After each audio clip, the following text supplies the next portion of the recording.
इस कहानी की शुरुआत में हमें रेगिस्तान के बीच में बसे एक पेड़ को दिखाया जाता है जहाँ सभी बंदर खुशी से रहा करते थे। आज सभी बंदर अपने राजा के घर के बाहर इकट्ठा होते हैं और खुशी से नाचने लगते हैं क्योंकि आज राजा का बेटा जन्म लेने वाला था, वो अगला राजा बनेगा। तभी वहाँ किंग शिमोन भी आ जाता है। सभी उनसे काफी डरा करते थे क्योंकि वो बहुत पावरफुल थे। घर से किंग का मंत्री व्लादिमीर बाहर निकल कर आता है तो किंग की असिस्टेंट मंकी विच उससे बच्चे के बारे में पूछती है, लेकिन वो कुछ नहीं बताता। तो किंग उसे अपने पास बुलाता है। व्लादिमीर उन्हें बताता है कि एक समस्या आ गई है और उन्हें अपने साथ अंदर लेकर जाता है, जहाँ किंग देखता है कि उसका बेटा उसकी माँ की उंगलियां खा रहा था। किंग उसे उठा लेता है और खुश होता है क्योंकि उसका बेटा काफी स्वस्थ और हष्ट-पुष्ट था। वो उसे कहता है कि तुम आने वाले समय में यहाँ के नए राजा बनोगे और उसे वानिया प्रथम नाम देता है। तो गुस्से में वो बच्चा अपने डेड को मुक्का मारता है, जिससे किंग और व्लादिमीर खुश होते हैं। व्लादिमीर किंग से कहता है कि यह बिल्कुल आपकी तरह है, इसमें आपके जैसे ही शक्ति है, जिससे राजा खुश होता है। व्लादिमीर उसे फिर एक और बच्चा दिखाता है जो काफी कमजोर नजर आ रहा था।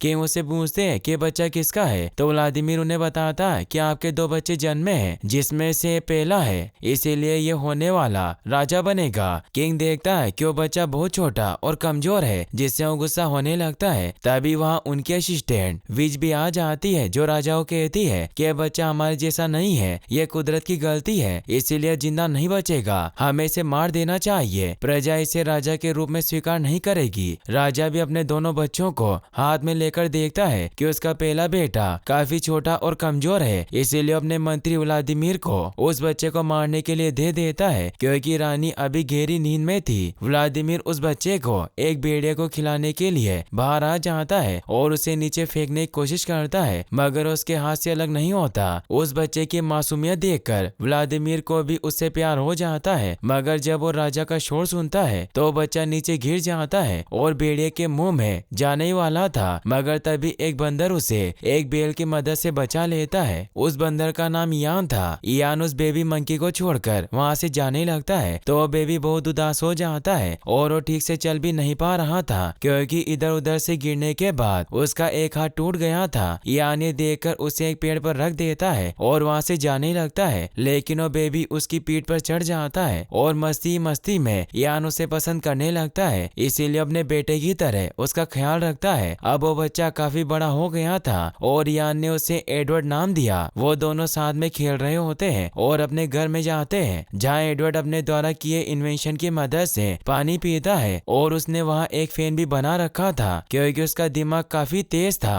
एडवर्ड देखता है कि उसने जिस जगह पर खाने के अंजीर छिपाए थे वो वहाँ नहीं है। यान उसे कहता है कि वो तुमने खाए होंगे। तभी वो देखता है कि उसके अंजीर एक चूहा लेकर भाग रहा था, इसीलिए एडवर्ड उसे पकड़ने की कोशिश करता है, लेकिन वो बार बार नीचे गिर जाता है। यान को एक आइडिया आता है और वो उस चूहे को पकड़ने के लिए एक ट्रैप बनाता है ताकि वो उसके अंजीर ना खा पाए, और वो यान से कहकर एक बॉस को छीलकर फूंक मारकर एक चिपचिपा पदार्थ बनाता है, जिससे यान दूर गिर जाता है। एडवर्ड थोड़ा चिंतित होता है, उसे लगा कि यान मर गया, लेकिन यान को होश आ जाता है क्योंकि वो बिल्कुल ठीक था। एडवर्ड देखता है कि उस लकड़ी से जो पदार्थ बना था उससे किसी भी चीज को चिपकाया जा सकता है। तभी उन दोनों को नगाड़ों की आवाज सुनाई देती है। एडवर्ड काफी खुश होता है क्योंकि बंदरों के कोकोबॉल गेम का विपुल होता है, जो गेम शुरू होने पर बजाया जाता था। एडवर्ड यान से कहता है कि हमें भी वहाँ इसे देखने जाना चाहिए, मगर यान मना कर देता है क्योंकि उसे सालों पहले ही झुंड से निकाल दिया था। सभी उसे पागल समझते थे। यान उसे कहता है कि अगर हम वहाँ गए तो हमें बहुत मारेंगे। तो एडवर्ड उसे कहता है कि अगर वो तुम्हारे साथ बुरा बर्ताव करें तो तुम भी उन्हें अपना गुस्से वाला रूप दिखाना, मगर यान फिर भी नहीं मानता और वहीं बैठ जाता है। तो एडवर्ड उसे कहता है कि तुम मेरे साथ नहीं चले तो मैं यहाँ से कूद जाऊंगा, क्योंकि अपने एक हाथ की वजह से वो पेड़ पर छलांग नहीं लगा सकता था। जब यान उसकी तरफ ध्यान नहीं देता तो सचमुच कूद जाता है, इसीलिए यान भी उसे बचाने के लिए कूद जाता है और वो दोनों राजा के इलाके में छिपकर कोकोबॉल मैच देखने लगते हैं, जिसमें राजा का बेटा वानिया भी गेम खेल रहा होता है और वो काफी बड़ा और ताकतवर हो गया था, इसीलिए आसानी से गोल करता जा रहा था। सभी इससे काफी खुश होते हैं। किंग भी खुश थे। यान गेंद की तरफ अट्रैक्ट होता है तो एडवर्ड उसे समझाता है कि हम बाहर नहीं जा सकते वरना सभी हमें देख लेंगे, मगर जब वो गेंद यान के पास से गुजरती है तो यान खुद पर काबू नहीं कर पाता और उस गेंद को पकड़ने के लिए जंप लगा देता है, जिससे यान और एडवर्ड गेंद के साथ नीचे गिर जाते हैं और वो बॉल एक पत्थर के अंदर जाकर फंस जाती है। सभी बंदर यान पर गुस्सा होने लगते हैं क्योंकि उसकी वजह से उनकी बॉल खो गई थी। वो उसे मारने लगते हैं। ये देखकर एडवर्ड एक लकड़ी की मदद से उस बॉल को बाहर निकाल लेता है। सभी ये देखकर हैरान रह जाते हैं कि एडवर्ड ने गेंद कैसे बाहर निकाली। एडवर्ड उन्हें बताता है कि मैंने ये सब एक खास पदार्थ की मदद से किया जो लकड़ी से निकलता है और इससे किसी भी चीज को पकड़ा जा सकता है। अब वानिया भी एडवर्ड के पास आ जाता है और उसे ऊपर उठाकर गेंद बाहर निकालने के लिए थैंक्स कहता है। तो एडवर्ड वानिया को कहता है कि मेरे पास कोको बोला गेम को अच्छा बनाने का विचार है, हम एक फील्ड बना सकते हैं। मगर वानिया उसे कहते हैं कि यहाँ के नियम कभी नहीं बदलते। तभी विच और व्लादिमीर देखते हैं कि एडवर्ड के पैर की एक उंगली छोटी है, जिससे वो पहचान जाते हैं कि वो महाराज का पहला बेटा है। इससे वो परेशान होते हैं क्योंकि महाराज ने उन्हें उसे मारने को कहा था। अब उस चिपचिपे पदार्थ की वजह से वो बॉल वानिया से चिपक जाती है, इसीलिए सभी बंदर उस गेंद को निकालने की कोशिश करते हैं। यह देखकर यान और एडवर्ड चुपचाप वहाँ से निकल जाते हैं। अब जैसे तैसे सरगई नाम का बंदर उस गेंद को निकाल लेता है, लेकिन वो उस बॉल के साथ ही हवा में उछल जाता है और वो बॉल किंग के सर पर जाकर चिपक जाती है। व्लादिमीर जब उस बॉल को निकालता है तो उस बॉल के साथ साथ राजा के सारे बाल भी निकल जाते हैं। किंग व्लादिमीर पर गुस्सा होते हैं तो व्लादिमीर कहता है कि वो मैं नहीं था। तभी सरगई नीचे गिर जाता है, इसीलिए व्लादिमीर अपने चचेरे भाई सरगई पर आरोप लगा देता है कि यह सब सरगई ने किया है। तो सरगई महाराज से कहता है कि मेरा विश्वास करें, इसमें मेरी कोई गलती नहीं थी, ये सब उस एडवर्ड की वजह से हुआ। तो महाराज उसे कहते हैं कि एडवर्ड को कहीं से भी ढूंढकर मेरे पास लेकर आओ। वहीं हम अगले दिन इयान को देखते हैं जो एक डाल पर बैठा हुआ पक्षियों को देख रहा था। एडवर्ड उसके पास आता है और उसे पूछता है कि क्या तुम अभी भी सफेद पर्वत के बारे में सोच रहे हो, जहाँ बहुत सारे पेड़ पौधे हैं और वहाँ बहुत जानवर रहते हैं, लेकिन ऐसी कोई जगह नहीं है। मैंने पहले भी तुम्हें इस बारे में बताया था। इयान उसे बताता है कि मेरी माँ वहीं रहती थी। तो एडवर्ड उसे कहता है कि तुम्हारी माँ कई सालों पहले मर चुकी है और वो कभी वापस नहीं आएगी, इसीलिए तुम्हें इस बारे में भूलना होगा। इयान उसे कहता है कि बर्ड सफेद पर्वत की तरफ जा रही है और ये सब मुझे उन बर्ड ने बताया है। लेकिन एडवर्ड उसकी बात पर विश्वास नहीं करता क्योंकि उसे भी लगता था कि वो थोड़ा पागल है। तभी वहाँ सरगई आ जाता है जो उन्हें बताता है कि राजा ने तुम्हें मिलने बुलाया है। एडवर्ड इससे खुश होता है, मगर इयान डरकर नीचे छिप जाता है, इसीलिए एडवर्ड अकेले ही सरगई के साथ जाता है। एडवर्ड राजा के सामने जाता है तो राजा उसे पूछते हैं कि तुम कौन हो, क्योंकि उन्हें नहीं पता था कि उनका बेटा है। एडवर्ड उन्हें अपना नाम बताता है और कहता है कि आप मुझे नहीं जानते क्योंकि मैं उत्तर की तरफ रहता हूँ, जहाँ मेरे और इयान के अलावा कोई नहीं रहता। इयान भी वहाँ पर आ गया था क्योंकि उसे एडवर्ड की फिक्र थी। एडवर्ड महाराज से कहता है कि मुझे आपसे मिलकर बहुत खुशी हुई। राजा उसे कहते हैं कि मैंने सुना तुम मैजिक करते हो। एडवर्ड उन्हें कहता है कि जादू कुछ नहीं होता। विच इससे गुस्सा होती है क्योंकि वो जादू जानती थी। राजा उसे चुप करवा देते हैं और एडवर्ड से उस ग्लू के बारे में पूछता है। तो एडवर्ड उन्हें बताता है कि मेरा एक आविष्कार है जो हर कोई कर सकता है, और वो इयान से लोटस का एक पत्ता मंगवाता है और पेड़ के पत्तों से राजा के लिए एक ताज बना देता है। राजा इससे खुश होते हैं। सभी को ताज काफी पसंद आता है। वानिया विच की तरफ इशारा करता है क्योंकि उसे पता था एडवर्ड उसका भाई है और उसे मारना चाहता था, इसीलिए विच उसका एक काम करने के लिए निकल जाती है। अब एडवर्ड इयान के लाए हुए लोटस के पत्ते पर थोड़ा पानी डालता है जिससे वो एक मिरर की तरह काम करता है। वो महाराज को उसके पास ले जाता है और उसमें उन्हें उनकी शक्ल दिखाता है, जिसमें वो खुद को देखकर ही डर जाते हैं। तो एडवर्ड उन्हें कहता है कि डरिए मत, महाराज ये आपका प्रतिबिंब है जो आपको पानी में दिखाई दे रहा है। राजा इससे खुश होते हैं। अब एडवर्ड बैलों की मदद से राजा के लिए एक सिंहासन बनाता है, जिस पर जब राजा बैठते हैं तो उन्हें दूर तक नजर आता है और अपनी पूरी प्रजा को देख पा रहे थे। एडवर्ड उन्हें झूला झुलाने लगता है। वहीं हम विच को देखते हैं जो अपने मंत्रों की मदद से टिड्डों को अपने वश में करके उन्हें एडवर्ड को मारने के लिए भेज देती है। वो टिड्डे एडवर्ड और बाकी बंदरों पर हमला कर देते हैं। एडवर्ड का पैर फिसलने की वजह से राजा को धक्का लग जाता है, जिससे वो नीचे एक चट्टान पर गिर जाते हैं। सभी को लगता है कि राजा मर चुका है। विच इसका इल्जाम एडवर्ड पर लगाती है कि उसने ही राजा को मारा है, और अब वानिया भी अपने प्लान के मुताबिक एडवर्ड को धक्का देकर नीचे फेंक देता है। अब राजा भी वापस से ऊपर आ जाता है क्योंकि वो मरा नहीं था। वो वानिया पर गुस्सा करता है कि तुमने ऐसा क्यों किया। तो वानिया उन्हें कहता है कि वो आपको मारना चाहता था, इसीलिए उसका मरना जरूरी था। तो किंग उसे कहते हैं कि कोई बंदर दूसरे बंदर को नहीं मारता, यही हमारा नियम है। वानिया उन्हें कहता कहता है कि क्या आपको यकीन है कि आपने कभी किसी बंदर को मारने का आदेश नहीं दिया। राजा इससे हैरान होते हैं और व्लादिमीर की तरफ देखते हैं क्योंकि उन्हें लगता है कि उसने ही वानिया को सब कुछ बताया होगा। वानिया वहाँ से चला जाता है। डिएगो नाम का एक बेबी बंदर अपनी माँ से पूछता है कि क्या एडवर्ड कभी वापस नहीं आएगा, तो उसकी माँ उसे कहती है कि कोई भी जब इस जहर से नीचे गिरता है तो वापस नहीं आता। किंग भी दुखी होते हैं। वहीं हम एडवर्ड को देखते हैं जो बंदरों के कुल वृक्ष से नीचे गिरने की वजह से काफी इंजर्ड हो चुका था, इसीलिए वो ठीक से खड़ा भी नहीं हो पा रहा था। यान उसके पास आता है लेकिन वो पेड़ से नीचे नहीं उतरता क्योंकि सभी बंदरों को लगता है कि इस पेड़ में उनके कुल देवता रहते हैं जो पेड़ छोड़ने पर उन्हें सजा देंगे। एडवर्ड ये देखकर कि यान उसकी मदद करने नहीं आ रहा तो वो आगे की तरफ बढ़ने लगता है जहाँ उसे दो शत्रुमुख जैसे बर्ड दिखाई देते हैं। एडवर्ड को काफी भूख लगी थी इसीलिए उनसे कुछ फ्रूट्स मांगता है लेकिन वो बर्ड डरने लगती है, जिससे जब एडवर्ड आगे बढ़ता है तो अपने दो पैरों पर खड़ा हो जाता है। वो दो पैरों पर चल भी पा रहा था, इससे वो बहुत खुश होता है कि उसने चलने का नया तरीका इजाद किया। उसे वहाँ बहुत जानवर भी नजर आते हैं जिन्हें देखकर वो खुश हुआ, मगर तभी वहाँ वुल्फ का एक झुंड उनकी तरफ आने लगता है। यह देखकर एडवर्ड उन शत्रुमुख के साथ वहाँ से भागने लगता है। पेड़ पर बैठे सभी बंदर इससे काफी हैरान होते हैं कि एडवर्ड दो पैरों पर दौड़ रहा है। एडवर्ड अब राइनो के झुंड से होता हुआ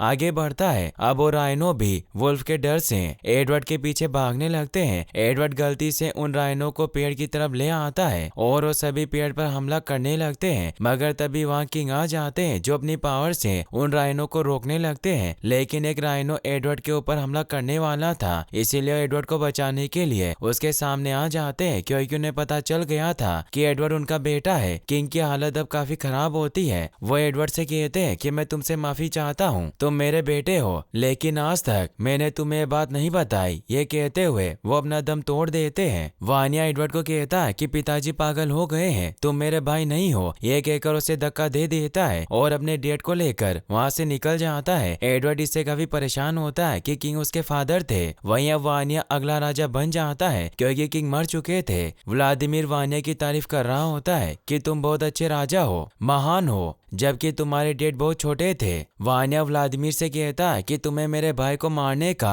एक काम सौंपा गया था, वो भी तुम ठीक से नहीं कर पाए और उसे मंत्री पद से हटा देता है। इससे व्लादिमीर का चचेरा भाई सर्गेई बहुत खुश होता है क्योंकि वो मंत्री बन चुका था। वहीं एडवर्ड जब इयान के साथ नीचे जमीन पर आता है तब अचानक से मौसम खराब हो जाता है और एक विशालकाय टोर्नेडो बनता है जो सभी चीजों को अपने अंदर खींच रहा था। इसीलिए सभी बंदर पेड़ में छिप जाते हैं लेकिन व्लादिमीर को कोई अपने घर में नहीं लेता, इसीलिए वो विच के पास जाता है लेकिन उसका हाथ छोड़ देती है जिससे व्लादिमीर टोर्नेडो में चला जाता है। नीचे एडवर्ड भी टोर्नेडो से बचकर भाग रहा था लेकिन वो भी उसके अंदर चला जाता है। वो देखता है कि बहुत सारे जानवर उसके अंदर है। तभी उसे एक और बंदर की फैमिली दिखाई देती है जिसमें लूसी नाम की फीमेल मंकी अपने परिवार से अलग हो जाती है। एडवर्ड को उसे देखते ही उससे प्यार हो जाता है, इसीलिए उसकी तरफ बढ़ता है, मगर वो तूफान की वजह से नीचे आ जाता है। एडवर्ड उसे बचाने के लिए पेड़ से एक बेल बांधता है और किसी तरह लूसी का हाथ पकड़ लेता है, मगर वो एक चट्टान से लटक जाते हैं। एडवर्ड किसी तरह लूसी को पकड़कर ऊपर लाने की कोशिश करता है, मगर रस्सी टूट जाती है और वो नीचे गिरने लगते हैं। लेकिन तभी इयान आकर उन्हें बचा लेता है। एडवर्ड इससे खुश होकर उसकी तरफ थम्स अप करता है, जिससे इयान भी जब ऐसा करता है तो बहुत दूर चला जाता है। एडवर्ड लूसी को ऊपर ले आता है। अब मौसम भी पहले की तरह नॉर्मल हो जाता है। लूसी को जब होश आता है तो काफी अग्रेसिव हो जाती है और एडवर्ड पर हमला करने लगती है। एडवर्ड उसे बताता है कि मैंने तुम्हारी जान बचाई। लूसी काफी दुखी होती है क्योंकि उसने अपनी फैमिली को खो दिया था। एडवर्ड उसे शांत करने की कोशिश करता है, मगर उसे बाइट करके वहाँ से भाग जाती है। इयान भी एडवर्ड के पास आ जाता है, मगर एडवर्ड लूसी को पसंद करने लगा था, इसीलिए उसके पीछे जाता है। वो लगातार कुछ दिनों तक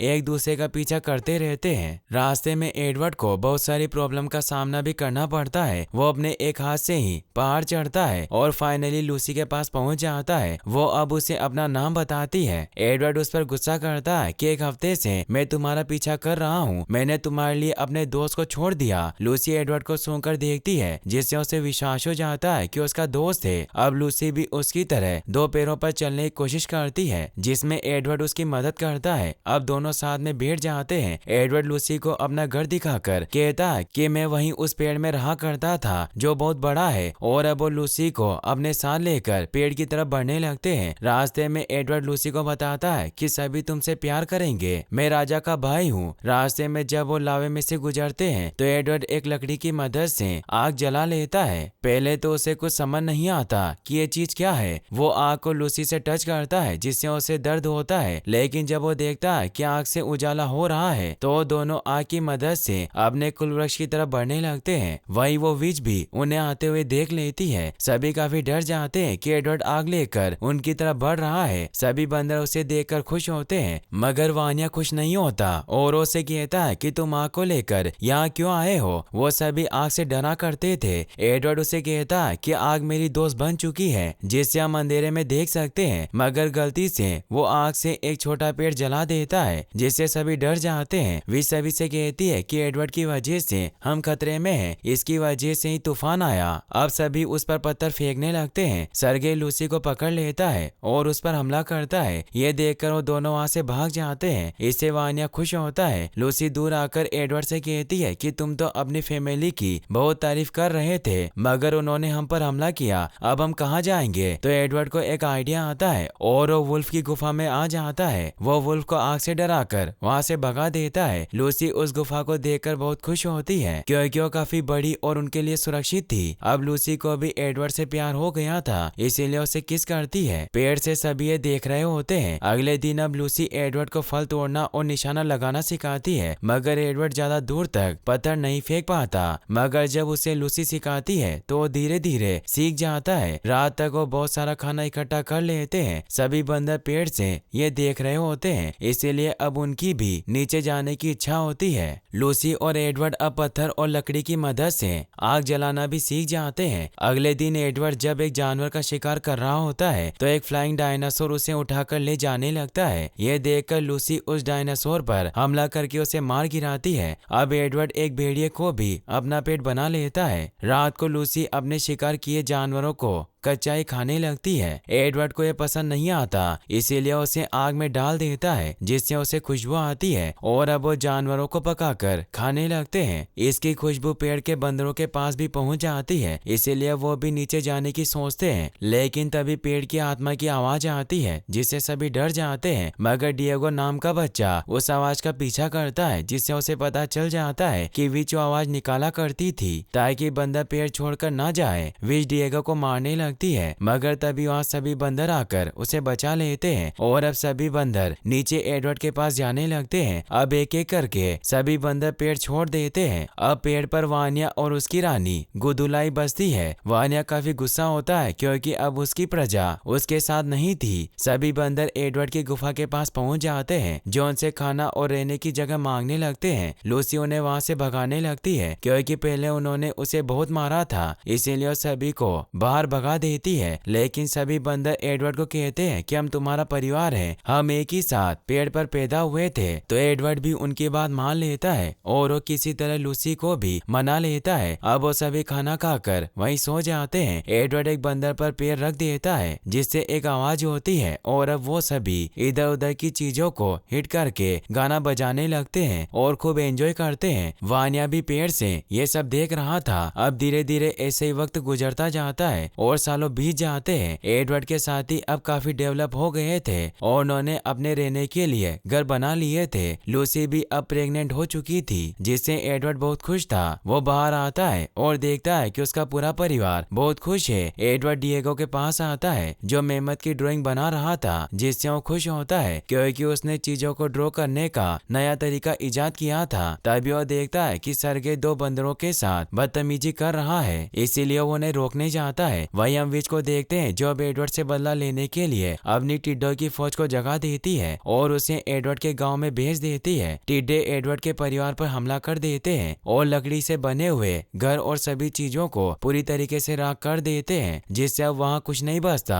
सभी से काफी दुखी होते हैं। सरगे सभी से कहता है कि ये सब वानिया ने किया है और वो सभी को वानिया के खिलाफ भड़काता है। एडवर्ड उन्हें रोकने की कोशिश करता है लेकिन वो नहीं रुकते और सरगे सभी लोगों के साथ वानिया को मारने के के लिए निकल जाता है। एडवर्ड अपने पेड़ के साथ पहले ही पेड़ के पास पहुंच जाता है और वानिया को आवाज लगाकर बताता है कि सरगे लोगों के साथ तुम्हें मारने आ रहा है, लेकिन वानिया नीचे नहीं आता। तभी वहाँ सरगे सभी बंदरों के साथ आ जाता है और वो सभी बहुत गुस्से में होते हैं। वानिया भी नीचे आ जाता है। सरगे उसे कहता है कि तुमने हमारे गांव में टिड्डे भेजे और सब कुछ बर्बाद कर दिया, इसीलिए हम तुम्हें नहीं छोड़ेंगे। और वो पेड़ की जड़ों को काटने लगते हैं ताकि वो उस पेड़ को काटकर वानिया से भी उनका घर छीन सके। ये देखकर वानिया उन पर हमला कर देता है। वानिया एक एक करके सभी को मारने लगता है। ये देखकर वो सभी साथ मिलकर उस पर हमला करने लगते हैं। एडवर्ड उन्हें रोकने की कोशिश करता है लेकिन वो दूर गिर जाता है। अब पेड़ में भी आग लग जाती है और सभी वानिया को पकड़ लेते हैं। सरगे उसे मारने लगता है मगर वानिया खुद को छुड़ाकर किसी तरह सरगे पर हमला कर देता है। एडवर्ड देखता है कि गुदुला पेड़ पर फंसी हुई है, इसीलिए वो किसी तरह उसे नीचे लाकर बचा लेता है और यहाँ से दूर भगा देता है। मगर तभी एक लकड़ी एडवर्ड के ऊपर गिर जाती है जिससे उसके नीचे दब जाता है। पेड़ पर आग काफी ज्यादा बढ़ चुकी थी, इसीलिए सभी वहाँ से भाग जाते हैं। एडवर्ड वानिया से मदद मांगता है। तभी पेड़ में ब्लास्ट होता है जिससे विज भी मारी जाती है, मगर वानिया एडवर्ड को बचाकर दूर ले आया था।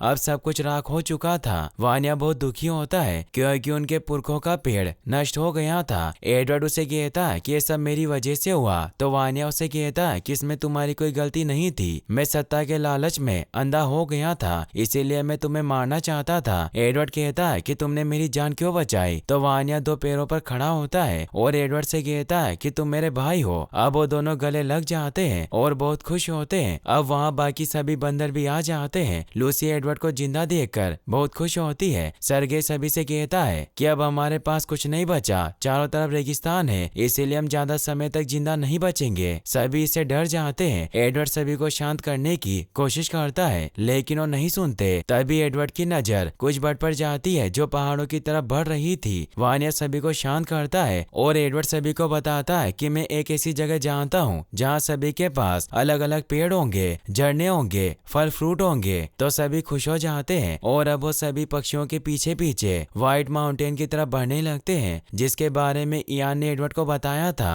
काफी दिनों के सफर के बाद वो उस रोशनी के पार पहुंच जाते हैं जहाँ उन्हें एक खूबसूरत दुनिया दिखाई देती है। सभी इससे खुश होते हैं क्योंकि वहाँ चारों तरफ हरियाली और पानी था। इयान भी वहाँ एडवर्ड के पास आ जाता है। एडवर्ड उसे देखकर बहुत खुश होता है और यहीं पर इस मूवी की हैप्पी एंडिंग हो जाती है। गाइस, अगर आपको ये वीडियो अच्छी लगी हो तो इस वीडियो को लाइक करने के साथ साथ 10 के लाइक एम भी जल्दी पूरा कर दे। साथ ही चैनल को सब्सक्राइब करना ना भूलें। Thanks for watching.